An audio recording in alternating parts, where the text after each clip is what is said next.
محمد رسول اللہ کی بشارت دے رہا تھا، کوئی خانہ کعبہ کی تعمیر کر دعا کر رہا تھا، مالک اس پیغمبر اعظم کو میری ضرورت میں پیدا فرما، کوئی آ کے بشارت دے رہا تھا، کوئی عیسیٰ بن کر نام بتا رہا تھا، اس زمانے والوں فکر نہ کرو، میرے پاس محمد رسول اللہ آنے والے ہیں، میرے پاس نبیوں کا سردار آنے والا ہے، میرے پاس نبیوں کا امام آنے والا ہے۔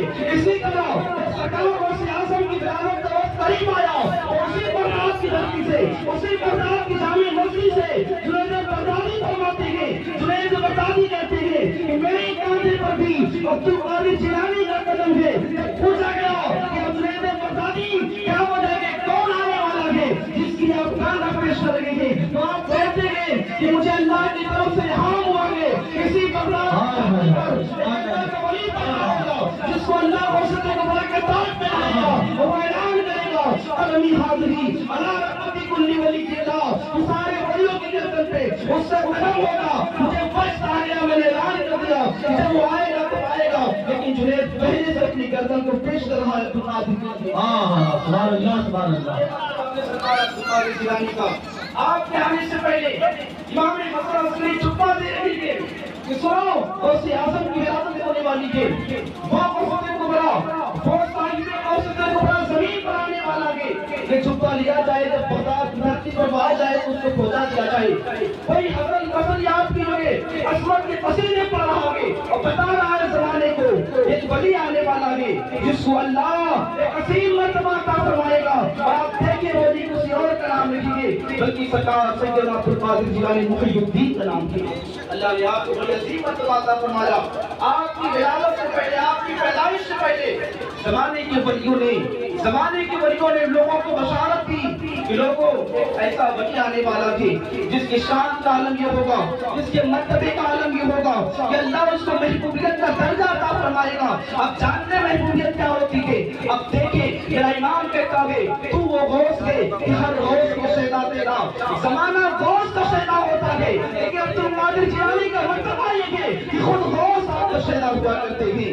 میرا امام کہتا ہے کہ غوث اعظم آپ کا مرتبہ یہ ہے کہ زمانے والے کسی اور غوث پر فدا ہوتے ہیں، لیکن آپ کا رتبہ یہ ہے، آپ کی شان کا عالم یہ ہے کہ وقت کا غوث کو آپ پر فدا ہوتا ہے، آپ سے محبت کرتا ہے۔ خود زمانے کا غوث آپ کی عصمت کا قصیدے پڑھ رہا ہے، خود زمانے کا ولی آپ کی عصمت کا قصیدے پڑھ رہا ہے، زمانے کا قطب آپ کی عصمت کے ترانے گا رہا ہے۔ یہ کہ سرکار غوث اعظم دستگیر کی جو ہے عصمت و شان، اور اللہ تبارک و تعالیٰ نے اس امت محمدیہ میں سب سے عظیم مرتبہ ولیوں میں سرکار غوث اعظم کو عطا فرمایا۔ اور آپ جانتے ہیں آج کے دور حادثہ کیا ہے؟ آج کے دور حادثہ یہ ہے باطل قوتیں ایک ساتھ ہو کر متحد ہو کر اسلام کی طرف بڑھ رہی ہیں، اسلام کی جڑوں کو ختم کرنے کی سازشیں کر رہی ہیں۔ لیکن آپ کو ایک بات بتاؤں، آج جس کے لیے آج پوری دنیا میں لوگ دعائیں کر رہے ہیں، جس کے لیے لوگ ہاتھ اٹھا رہے ہیں، جس کے لیے لوگ رو رہے ہیں، وہ مسجد اقصیٰ کی آزادی کے لیے۔ آپ جانتے ہیں اس مسجد اقصیٰ زندگی میں زمانے میں 2 مرتبہ مسلمانوں کے ہاتھ میں آیا تھا، 2 مرتبہ مسلمانوں کے ہاتھ میں آیا تھا۔ ایک مرتبہ جس کے لیے رسول اعظم نے دعا فرمائی تھی سیدنا عمر بن خطاب کے لیے، وہ مسجد اقصیٰ میں فتح کیا تھا، اور دوسری مرتبہ وہ صلاح الدین ایوبی جس کو بچپنے میں میرے آقا سرکار غوث اعظم نے دعا فرمایا تھا، میرے آقا سرکار غوث اعظم نے دعا فرمایا تھا، وہ صلاح الدین ایوبی جو قہر بن کے عیسائیت پہ ٹوٹ پڑا تھا، وہ صلاح الدین ایوبی جو قہر بن کے دشمنوں کی طاقت پہ ٹوٹ پڑا تھا اور اسلام کی عظمت کو اپنے ہاتھوں میں لیا تھا۔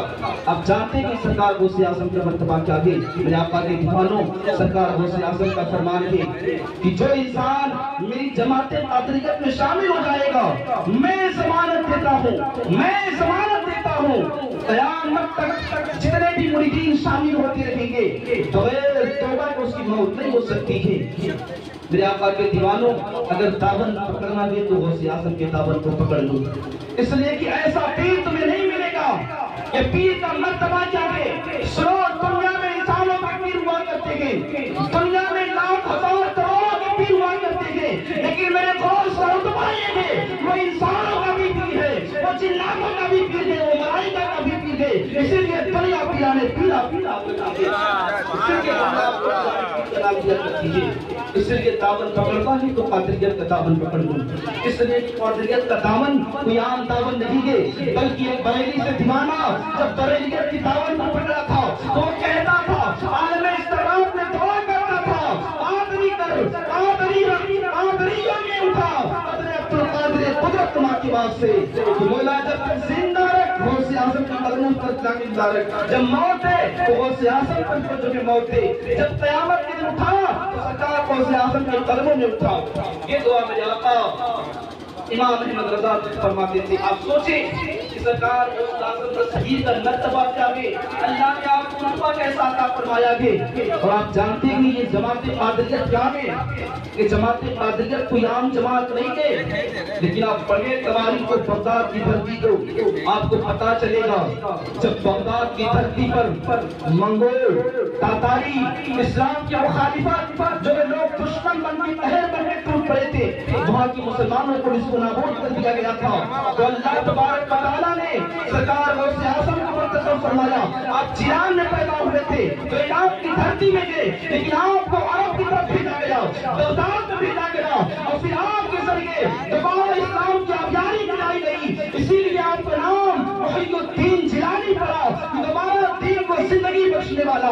آپ دیکھیں جیلانی کا نام عبد القادر کا نام کو یاد نام نہیں ہے. عبد القادر وہ ہے جس کی صبح شام پر مصطفیٰ کی نظر ہو. عبد القادر وہ ہے جس کو نکلتا ہوا سورج سلام کرے. عبد القادر وہ ہے جس نے اسلام کو عراق کی دھرتی پر دوبارہ زندگی عطا فرمائی. عبد القادر وہ ہے جس نے دوبارہ تقویٰ کو بتایا. عبد القادر وہ ہے جس نے غوث قبرا کا حامل بنا. عبد القادر وہ ہے جس نے بغداد کی دھرتی پر کھڑے ہو کر پوری باطل طاقتوں کو بتایا کہ تقویٰ اور اللہ کی طرف کیسے بلایا جاتا ہے. وہی اسلام کی دھرتی جہاں تک اسلام کو بیان کر دیا گیا تھا, وہی بغداد کی دھرتی جہاں تک اسلام کو یوں کر دیا گیا تھا. سرکار غوث اعظم صغیر نے اپنی باز اپنی تقریر کے ذریعے دوبارہ وہاں پہ اسلام کی ابیاری کرائی. 12 سال اسلام کی ابیاری کرائی. سرکار غوث اعظم رضی اللہ تبارک و تعالیٰ کی زندگی میں کرامتوں کی بات نہیں کرتا, میں آپ کی فضیلت بیان کرتا ہوں کہ وقت کم ہے. ہم بارہا سرکار غوث اعظم کی کرامتوں کو سنا کرتے ہیں, لیکن میری قوم کو آج کرامتوں کی ضرورت نہیں ہے. میری قوم کو آج اللہ کے ولیوں کی محنت کی ضرورت ہے بتانے کی کہ انہوں نے کیسی ولایت کے درجے پہ لے کر انہوں نے کتنا اسلام کے لیے محنت کیا. اب دیکھیں سرکار غوث اعظم کو, سرکار غوث اعظم صرف پیرانے پیر نہیں تھے, بلکہ آپ نے بغداد کی زمین پر 25 سال تک بغیر کچھ کھائے بغیر کچھ پیے آپ جو بغداد کی دھرتی میں ایسے غلام ہو گئے تھے. آپ فرماتے ہیں کہ 25 سال تک کوئی انسان نہ مجھے دیکھا نہ میں کسی انسان کو دیکھا تھا. آپ سوچیں کہ اتنا مرتبہ اللہ نے فضیلت عطا فرمایا. جو 25 سال تک غلام ہو گیا وہ بغداد کی وادی ہوئی, بغداد کے بیابان میں جو یہ ڈوب گیا وہ مغائب کے جنگلوں میں حالات یہ ہوا کرتی تھی کہ کوئی رب ہو کر وہ رب ہو کر قسمیں دیتا تھا. عبد القادر کب تک بھوکا رہے گا, عبد القادر کب تک پیاسا رہے گا, تجھے میری قسم ہے کھا لے, تجھے میری قسم ہے پی لے. یہ سرکار غوث اعظم کا جواب. جب آپ ملائن کے جنگل میں گئے اور آپ نے ملائن کے جنگل میں جو مراحلات کیے, ایک ایک انگور کے دانے پر ہفتوں دن تک اللہ تبارک میں کھڑے رہتے تھے. آج میرے مسلمانوں کو دیکھیں آپ, سرکار غوث اعظم تاریخ کو منانے کے لیے تیار ہیں, سرکار غوث اعظم کی کرامتوں کو سننے کے لیے تیار ہیں, لیکن سرکار غوث اعظم نے جو ہمیں طریقہ عطا فرمایا, سرکار غوث اعظم نے جس طریقے پہ چلنے کو ہمیں حکم عطا فرمایا اس کو ہمیں چھوڑ دیا گیا. اب دیکھیں سرکار غوث اعظم کی زندگی کو. سرکار غوث اعظم فرماتے ہیں کہ مجھ پر ایک وقت ایسا بھی آیا کہ مجھ پر حالت وجد طاری ہوتا تھا, میں مغائب کی جنگلوں میں لیٹتا تھا, حتیٰ کہ میں کانٹوں پہ لوٹتا تھا اور میں پوری طرح سے لہو لہان ہو جاتا تھا. مغائب کی جنگلوں میں آنے والے مسافر مجھے اٹھاتے تھے اور شفا خانہ لے جاتے تھے. شفا خانہ جانے کے بعد میری حالت اور بگڑ جاتی تھی, مجھ پر حالت وجد طاری ہو جایا کرتا تھا. اب سوچے آج ہم غوث اعظم کا نام لیتے ہیں, لیکن میرا غوث فرماتا ہے کہ جو کوئی نماز نہیں پڑھتا مجھے اس سے میرے قبرستان میں دفن کیا جائے, جو بغیر نمازی ہو اسے بغداد کی قبرستان میں دفن نہ کیا جائے۔